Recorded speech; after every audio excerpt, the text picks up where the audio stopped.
Well, let's get back to the Mara. You remember, I told you that the Mara is basically a swamp. It's in some ways a little bit like the Everglades. There's a sea of grass, and the soil underneath is very boggy. And that water, of course, is what attracts the animals in times of drought. In this particular case, the soil is unusually boggy, and the reason for that, or at least a reason for that, is because there's been a great deal of rain. All that rain, of course, produced a lot of grass, and that grass has grown so much so that it's not really ideal for the herbivores, which prefer young grass. So the old grass is being intentionally burned off. This is a controlled burn, and it's being replaced by shorter, younger grass just before the annual Great Migration occurs. The annual Great Migration has been getting later and later over the years. In any event, now it's not until July or so before the migration usually happens. At the top of the screen, you can see what that burning does, followed by, of course, more moisture. And all that young green grass is going to be very attractive for the herbivores, which are going to be appearing. But this year, Kenya has received more rain than it normally does. In fact, it's had trouble with flooding. This bridge, for example, was completely wiped out. This next bridge, although not completely wiped out, did suffer some damage, and they're going to be raising the bridge, and the construction material can be seen piled up on the opposite side of the river. Incidentally, this is the Mara River. This is the river that the animals have to cross in order to get out of the Serengeti into the Maasai Mara. And they come in their millions in some cases. Wildebeest number maybe as much as 2 million, but they're accompanied by zebra and other herbivores as well. The Mara River has high banks on both sides in most places, and the animals generally have to swim across the river, or at least that's traditionally true. The king of the river is the hippopotamus. It's a Greek word. It means river horse. The hippo part of it is the horse, and the potamus part of it is the river. A fair number of people say that the hippopotamus is the most dangerous animal in Africa. And it is extremely dangerous, not because it eats people, but because it's very ill-tempered and large, and it has large tusks. It can actually bite a person in half. Hippopotamus look slow and stupid, but of all things, they're clearly not slow. They can run at a pretty good clip, at least for a short distance. When you see hippos during the day, they're almost always in the water. But early in the morning, at night, and fairly late in the afternoon, it is possible to see them on land. You see, they only spend the days kind of drowsy and in the water or lying on the side of the bank of the river. At night is when they graze. They are grass eaters, and they come out at night. Sometimes they come out when it's raining. In this particular case, it's very early morning, and this individual is headed for the water.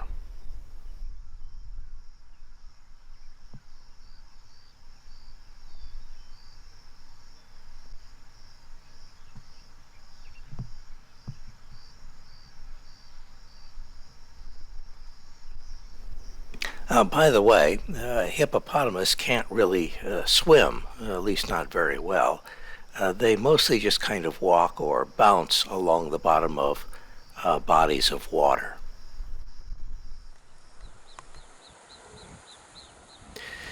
This is mom and baby.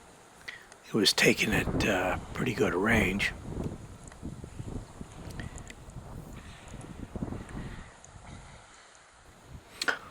Although many people say that the hippopotamus is the most dangerous large mammal in Africa, I put my money instead on the crocodile.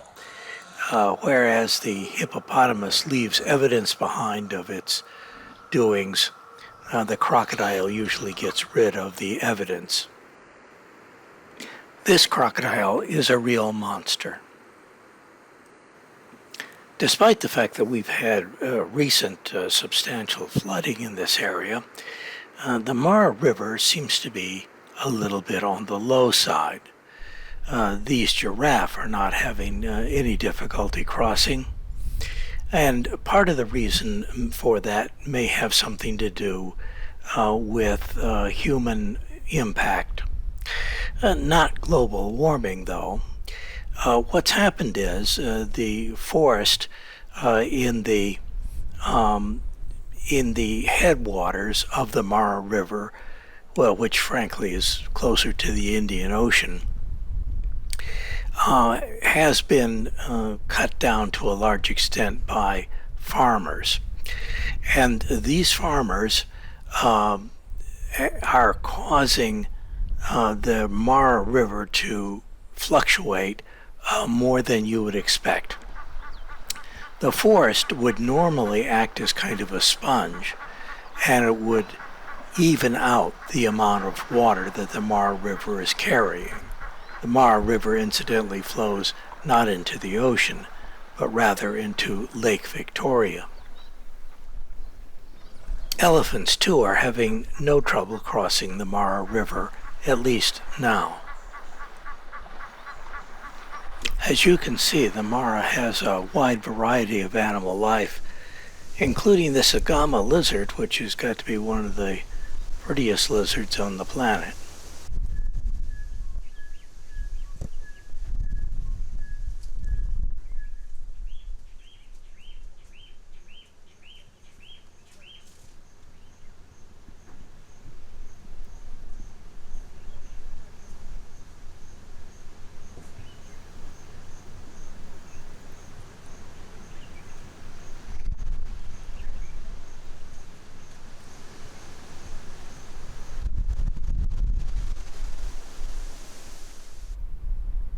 And believe it or not, this bird is a starling.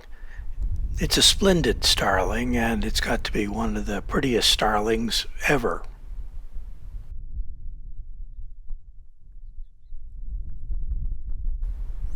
Now, I don't want to leave you with the impression that none of the large herbivores of the Great Migration have made it over into the Maasai Mara. In fact, several of them have. The major one that hasn't is the wildebeest, which comes over in numbers of around 2 million. This animal on the horizon is a hartebeest. It's a large antelope, fairly fast, and he's on the lookout for lions. In fact, although it appears he's alone, he is not solitary. He's a lookout, and down below him is the rest of the herd.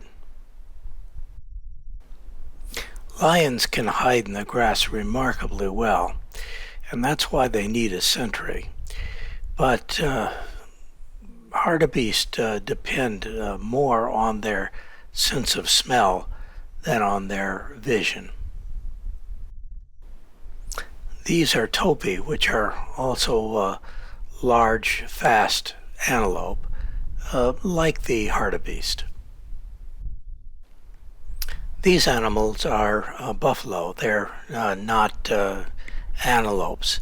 And these buffalo are unlike the kind of domesticated water buffalo that you might be familiar with. These animals are about as likely to kill you as any herbivore in Africa. They're one of the big five. Now, the big five in Africa are the five animals that if you hunt them, they're likely to kill you instead of the other way around. The rest of the big five include lions and leopards and rhino. This old guy smelled something.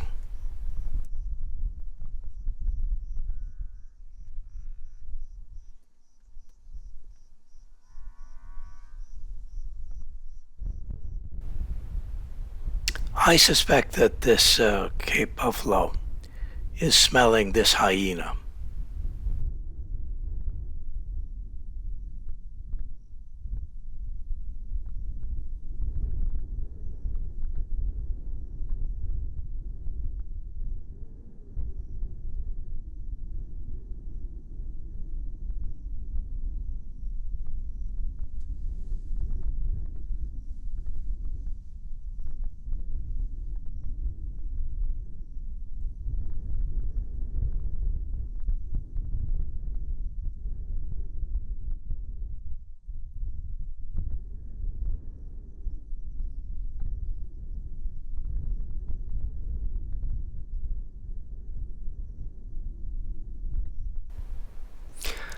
Now, in fact, no sane hyena, a single hyena, would ever attack an adult Cape buffalo. It'd be suicide.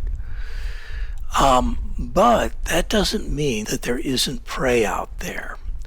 If you take a look, you can see this herd has lots of little calves. And those little calves are targets, even for a single hyena.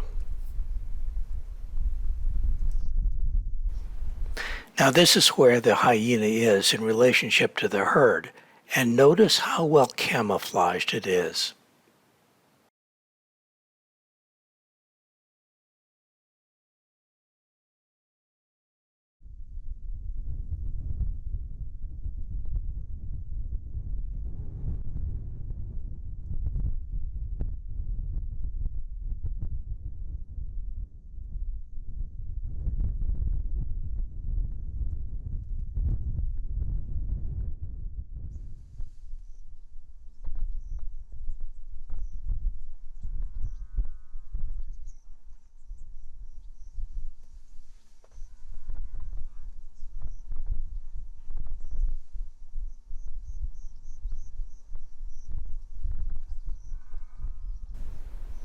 Well, the hyena doesn't seem to have done anything today, but tonight is a different matter.